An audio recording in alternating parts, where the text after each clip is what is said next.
Կրիստինա, այսօր մենք քննարկելու ենք ամուսնա-ընտանեկան հարաբերությունների մասին, մասնավորապես ամուսնալուծության, դրանից առաջացող հետևանքների մասին։ Այ կուզենայի մի փոքր ներկայացնեք, թե ինչ կարգով ու եղանակով է տեղի ունենում ամուսնալուծությունը։ Ամուսինների միջև փոխադարձ համաձայնության առկայության դեպքում ամուսնալուծությունը կատարվում է քաղաքացիական կացության ակտերի գրանցման գործակալության միջոցով։ Ամուսնալուծությունը կարող է կատարվել նաև մեկ ամուսնու դիմումի հիման վրա, օրենքով նախատեսված մի շարք դեպքերում, մասնավորապես, օրինակ, եթե մյուս ամուսինը անհայտ բացակայող է ճանաչված, կամ եթե մյուս ամուսինը ազատազրկված է ոչ պակաս քան 3 տարի ժամկետով եւ այլն։ Մնացած դեպքերում, եթե համաձայնությունը առկա չէ, կամ եթե որպես այդպիսին առարկություն չկա, բայց մյուս կողմը խուսափում է ներկայանալ համապատասխան մարմին դիմում ներկայացնելու համար, ինչպես նաև այն դեպքերում, երբ որ հենց կողմերը իրենք են ցանկանում դատական կարգով լուծել ամուսնությունը, այդ դեպքերում ամուսնությունը լուծվում է դատական կարգով, այսինքն ամուսներից որևէ մեկը ներկայացնում է համապատասխան պահանջ մյուսի դեմ։ Ընդ որում պետք է նշել, որ հաշտարարության մասին Հայաստանի Հանրապետության օրենքում կատարվել է փոփոխություն, որը սույն թվականի հուլիսի 1-ից արդեն գործում է եւ համաձայն այդ փոփոխության, ամուսնալուծության եւ ոչ միայն ամուսնալուծության, այլ նաեւ ընտանեկան մի շարք այլ վեճեր, օրինակ բնակության կարգը որոշելու բնակության կարգը երեխաների բնակության կարգը որոշելու հետ կապված գործերը, տեսակցության կարգը որոշելու հետ կապված գործերը, գույքի բաժանում եւ այլն, նշված գործերով հաշտարարությունը պարտադիր է նախքան դատարան դիմել, այսինքն մինչեւ դատարան դիմելը, եթե ինչ-որ մեկը նախաձեռնում է այդ գործընթացը, պարտավոր է նախ դիմել հաշտարարին, հաշտարարության process-ը ավարտելուց հետո նոր միայն արդեն դատարան։ Սա շատ կարևոր տեղեկություն է մանավանդ քաղաքացիների համար, որովհետեւ եթե չդիմեն հաշտարարին, ստացվում է չեն կարողանա դիմել դատարանը առհասարակ չի պետք է նշել, որ միայն որոշակի ոչ բոլոր ընտանեկան գործերով է հաշտարարությունը պարտադիր, կան մի խումբ ընտանեկան գործեր, որոնցով պարտադիր հաշտարարություն չի իրականացվում։ Որոնք են դրանք։ Ենթադրենք ծնողական իրավունքներից զրկելու հետ կապված գործերը, ծնողական իրավունքների սահմանափակման հետ կապված գործերը, դրանցով հաշտարարություն չի իրականացվում, դրանք լուծվում են միանգամից դատական կարգով։ Բացի այդ,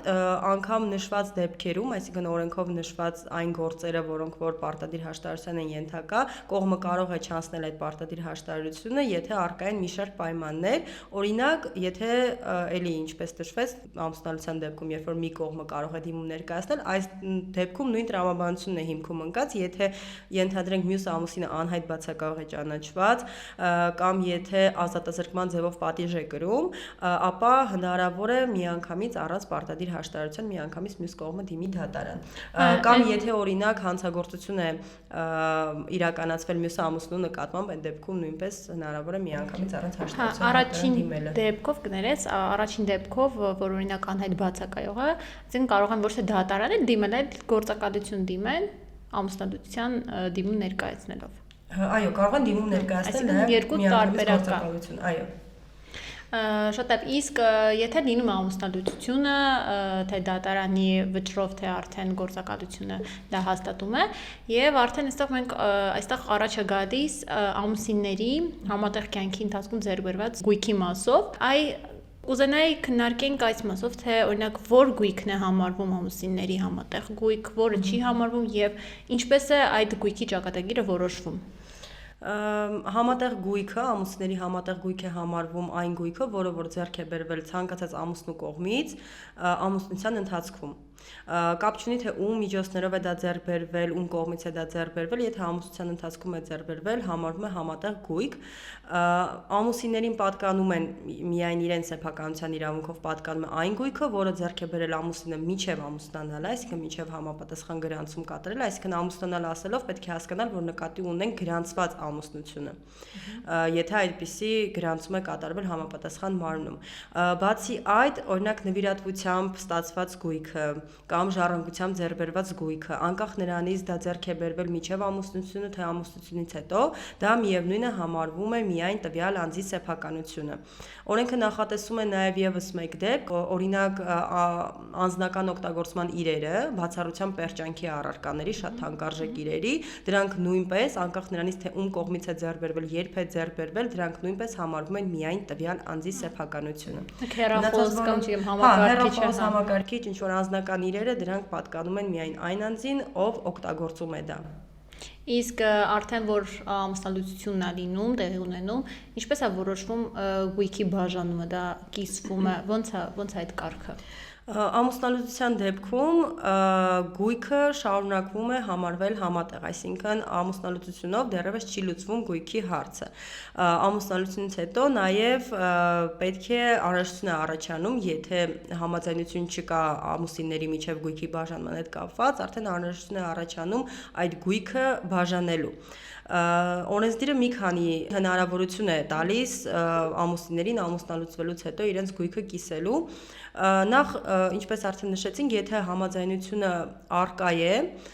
համատեղ գույքը կարող է բաժանվել նաև նոտարական կարգով, այսինքն եթե ամուսինները հստակ գիտեն, թե ինչպես են ցանկանում իրենց գույքը բաժանել կամ ինչպես են ցանկանում գույքում բաժիններ որոշել, բաժինը առանձնացնել, ապա կարող են իրենց համատեղ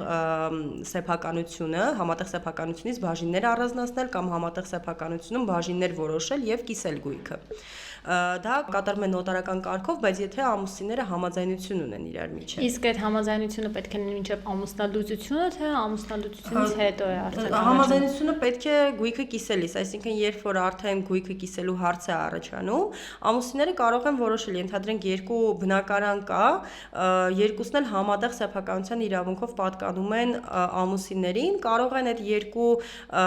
բնակարանում բաժիններ որոշել, այսինքն գույքը համատեղ սեփականությունից վերածվում է բաժնային սեփականության, որտեղ յուրաքանչյուրը ունեն իրենց բաժինները եւ այդ բաժինները կարող են ազատորեն տնօրինել։ Ենթադրենք մեկը կարող է նվիրատվություն անել կամ մյուսը կարող է գնել իր բաժինը եւ այդպես գույքը կիսվի։ Կամ այդպես էլ կարող է մնալ, այսինքն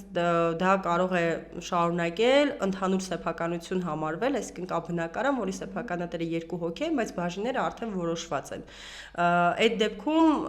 նոտարական կարգով հնարավոր է այդ գործընթացը կազմակերպել։ Իհարկե, եթե ամուսինների միջև հնարավոր է համաձայնություն ձեռք բերել, շատ ավելի հեշտ ճանապարհ է այդ ճանապարհը եւ շատ ավելի արդյունավետ կլինի, քանի որ ամուսինները կարող են ազատորեն որոշել, թե ինչպես իրենց գույքը տնօրինվի, ինչպես բաժինները կիսվեն, ինչքան կգնահատվի գույքը, ենթադրենք բաժինը, ինչքան կգնահատեն, այսինքն իրենք ազատորեն կարող են այդ հարցերը կարգավորել իրենց մեջ։ Եթե արդեն համաձայնությունը բացակայում է, այն կողմը, որը որ ցանկանում է կիսել գույքը, կարող է նման պահանջով դիմել դատարան։ Դատարան դիմելիս, եթե այնպիսի գույքի մասին է խոսքը գնում, որը որ բնեղենով առանձնացնելն անհնարին է, օրինակ մեքենա է կամ բնակարան կամ ցանկացած այլ գույք, այդ դեպքում ներկայացվում է հրապարակային սակարկություններով վաճառելու պահանջ։ Այսինքն մի կողմը դիմում է դատարան, մյուս ամուսնու դեմ պահանջներ ներկայացնում, որպեսզի իրենց համատեղ գույքը, ենթադրենք բնակարանը, մեքենան հրապարակային սակարկություններով վաճառեն։ Ընդ որում մյուս կողմերը կարող են նաև դատական process-ում հաշտություն ձեռք բերել եւ չթողնել, որպեսզի գույքը գնահաճորդի եւ հաշտություն ձեռք բերեն այն մասին, որ ինչ որ մեկը ենթադրենք մյուսի բաժինը գնի։ Հնարավոր է, որ օրինակ մեքենան օգտագործվում է մեկի կողմից եւ վերջինս համար նպատակահարմար չէ, որ հրապարակային սակարկություններով մեքենան վաճառվի, այդ դեպքում յուրաքանչյուրի բաժնին համամասնորեն դրամական միջոցները բաշխվում են, այսինքն մեքենան էլի կվաճառվի, բոլոր երկուսն էլ հավասար ձևով իրենց բաժնին համապատասխան, իսկ այս դեպքում բաժինները հավասար են, էլի, երկուսն էլ հավասար չափով գումար կստանան, բայց արդյոք նպատակահարմար է, ենթադրենք այդ մեքենայի վաճառքը արդեն պետք է ամուսինները կոնկրետ դեպքով որոշեն։ Եթե անգամ ինչ որ մեկը նման պահանջ ներկայացրել է, դա չի խոչընդոտում, որ դատական process-ի ընթացքում հաշտություն ձեռք բերեն եւ օրինակ նման գործարք իրար մեջ կնքեն, այսինքն մեկը մյուսի բաժինը գնի, իսկ եթե այդպիսի գործարք, այսինքն այդպիսի համաձայնություն կողմերի միջև տեղի չի ունենում, գույքը հրապարակային սակարկություններով վաճառվում է, բայց ամեն դեպքում հարկադիր կատարման փուլում հարկադիր կատարողը միևնույն է մյուս սեփականատիրոջը առաջարկում է գնել բաժնեմասը։ Այսինքն անգամ հարկադիր կատարման փուլում այդ գործընթացը հնարավոր է իրականացնել, մյուսը կարող է բաժնեմասը գնել։ Եթե չի օգտվում իր իրավունքից, չի գնում բաժնեմասը, արդեն հրապարակային սակարկությունները վաճառվում են։ Գնալու հետ կապված, այսինքն 50-50 է պատկանում ստանում գույքը, ստացվում է մյուս ամուսինը կարող է գնել, բայց 50%-ը, չէ՞, այսինքն գնի 50 կեսնա տալիս ու գնում է։ Հիմնականում համատեղ սեփականության մասնակիցների բաժինները հավասար են։ Այսինքն այդտեղ բաժին ասվածը չգիտեմ ինչքանով ճիշտ կլինի, քանի որ համատեղ սեփականության մասնակիցների մեջ բաժիններ որոշված չեն, բայց եթե համատեղ սեփականության մասնակիցները բաժանեն իրենց գույքը, բաժինները հավասար կլինեն։ Եթե այլ ձևով չեն բաժանել, որտեղ հնարավոր են դեպքեր, երբ որ օրինակ նոտարական կարգով այդ բաժանումը տեղի ունենում եւ ինչ որ մեկի բաժինը կախված մի շարք հանգամանքներից ավելին լինի, քան մյուսինը, կամ ամուսնական պայմանագրով կարող է նախատեսված լինել։ Այդ ամուսնական պայմանագրի հետ կապված մի փոքր խոսենք, Հայաստանում այդքան էլ զարգացած չի ամուսնական պայմանագիրը, չնայած շատ դեպքերում, եթե ամուսինների միջև այդ պայմանագիրը լիներ կնքված, հնարավոր է դատական կարգով այդ գույքային հարաբերությունները չլուծվեր։ Մի փոքր խոսենք ամուսնական պայմանագրի մասին։ Ամուսնական պայմանագիրը, ինչպես արդեն նշեցիք, կնքվում է կարգավորելու համար ամուսինների միջև գույքային հարաբերությունները, անձնական ոչ գույքային հարաբերությունները ամուսնական պայմանագրով հնարավոր չէ կարգավորել երեխաների անձնական ոչ գույքային։ Օրինակ հենց թեկուզ երեխաների նկատմամբ որոշակի իրավունքներն ու պարտականությունները միմյանց նկատմամբ անձնական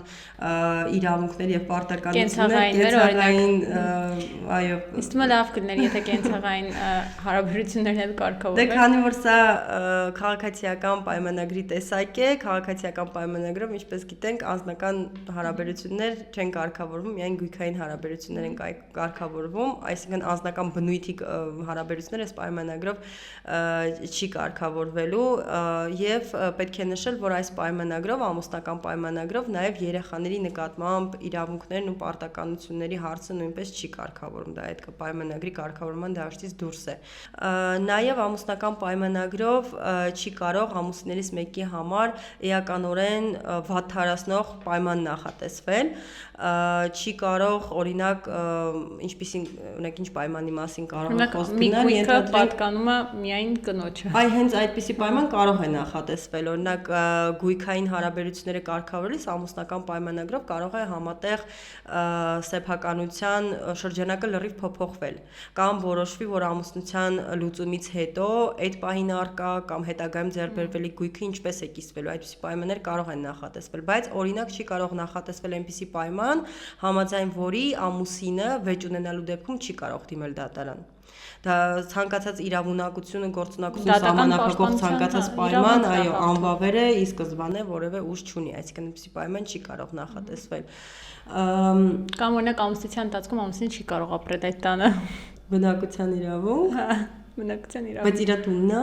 դա հակասում է։ Հա, այդ եմ ասում, վատթարացնող պայմաններ չես կարող դնել ու հենց վատթարացող պայմաններից մեկը դա է։ Բացի որ վատթարացնող, նաև ընտանեկան օրենսդրությանը հակասող, ընտանեկան օրենսդրության սկզբունքներին հակասող դրույթներ էլ չի կարող պարունակի ամուսնական պայմանագիրը։ Ճիշտ եք նշում, ամուսնական պայմանագիրը Հայաստանում այդքան էլ կիրառելիություն չունի, տարածված չի։ Եվ ըստ այդմ նաև դատական գործեր քիչ են։ Նաև կուզենամ խոսենք վարկային պարտավորությունների մասին, որովհետև շատ է լինում դեպքեր, երբ որ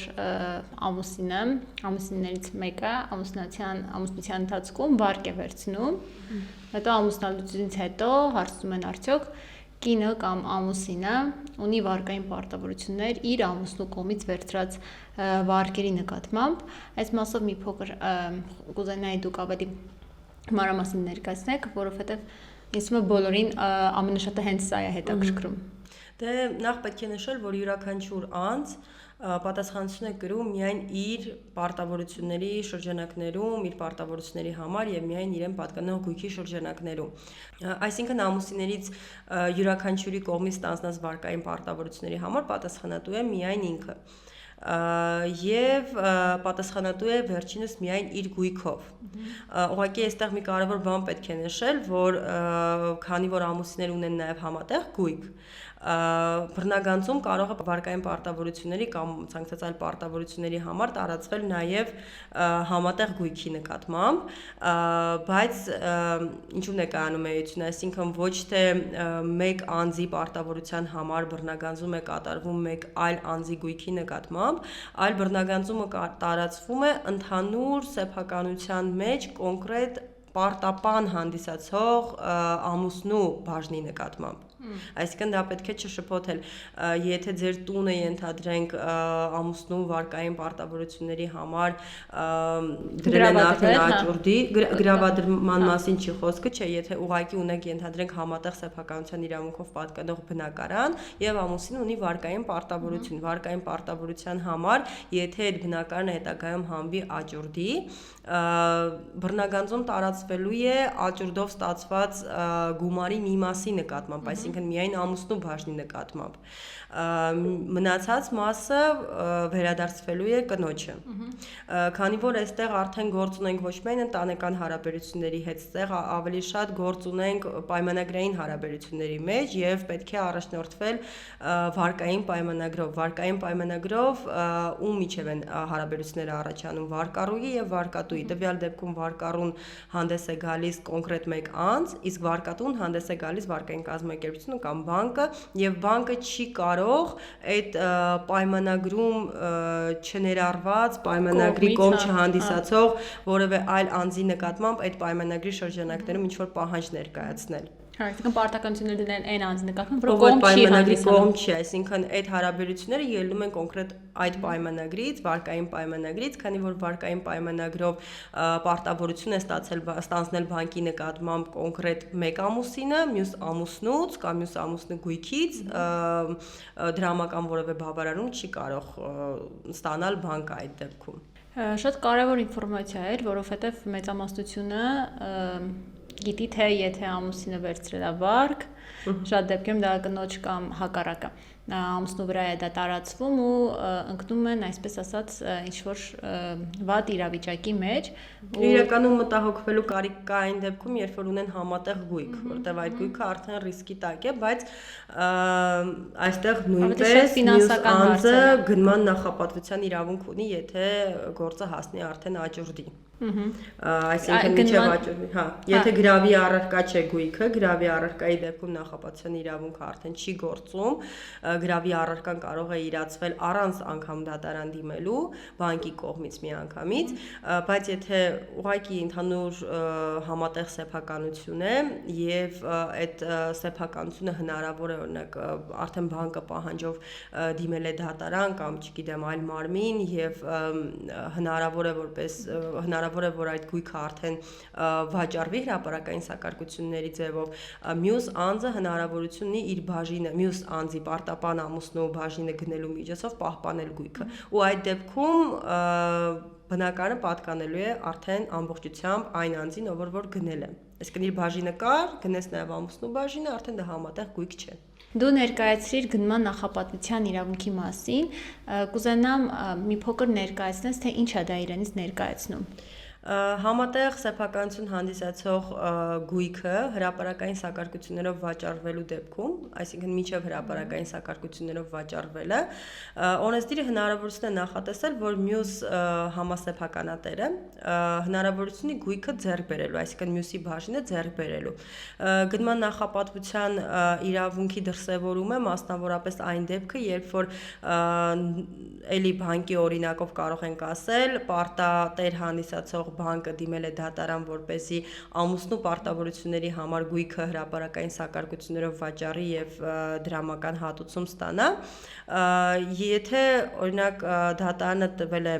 դրական վճիռ, այսինքն որոշվել է, որ պետք է գույքը հրապարակային սակարկություններով վաճառել, հարկադիր կատարման փուլում համապատասխան աշխատակիցը, այսինքն հարկադիր ծառայողը, հարկադիր կատարողը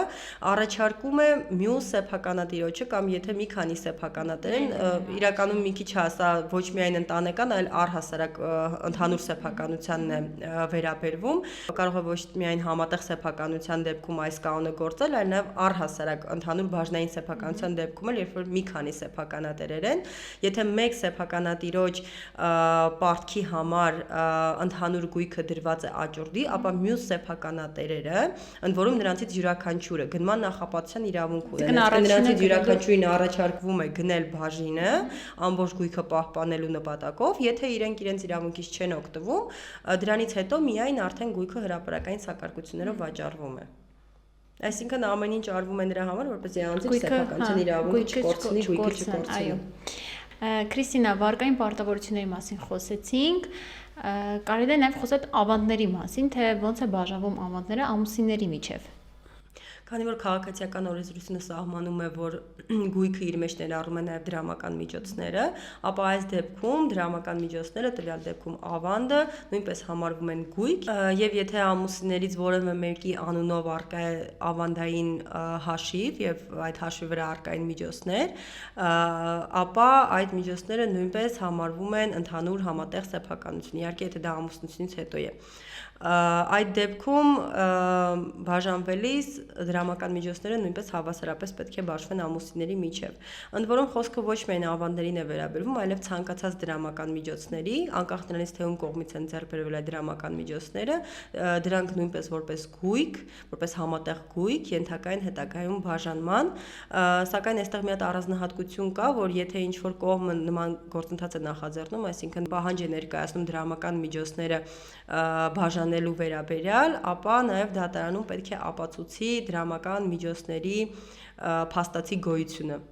Այսինքն պետք է ապացուցի, որ դրամական միջոցները փաստացի կան։ Իսկ եթե օրինակ ամուսինները իրենց ամուսնության ընթացքում գույք են ձեռք բերել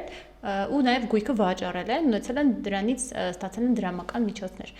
Ու այդ դրամական միջոցները նրանք օգտագործել են։ Ամուսնալուծությունից հետո ո՞նց է լուծվում այդ հարցը։ Տեսեք, այս դեպքում տեղի ունեցել համատեղ գույքի փոխակերպում, այսինքն համատեղ բնակարան են ունեցել, որը վաճառել են եւ վաճառքից ստացել են գումար։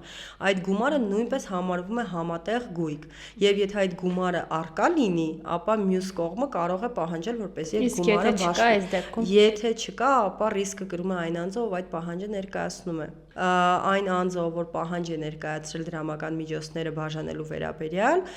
պետք է նաև ապացուցի, որ այդ դրամական միջոցները գոյություն ունեն։ Շատ ավելի դժվար է։ Շատ ավելի դժվար է, քան եթե օրինակ առկա է բնակարան եւ բնակարանն են բաժանում, քան եթե բնակարանը վաճառել են ու այդ գումարից հետագայում փորձում է իր բաժինը ստանալ մյուս ամուսինը։ Շատ շնորհակալություն Քրիստինա, շատ հետաքրքիր զրույց էր ու շատ ինձ թվում է շատ կարևոր տեղեկատվություններ դու տրամադրեցիր, ինչը որ օգտակար է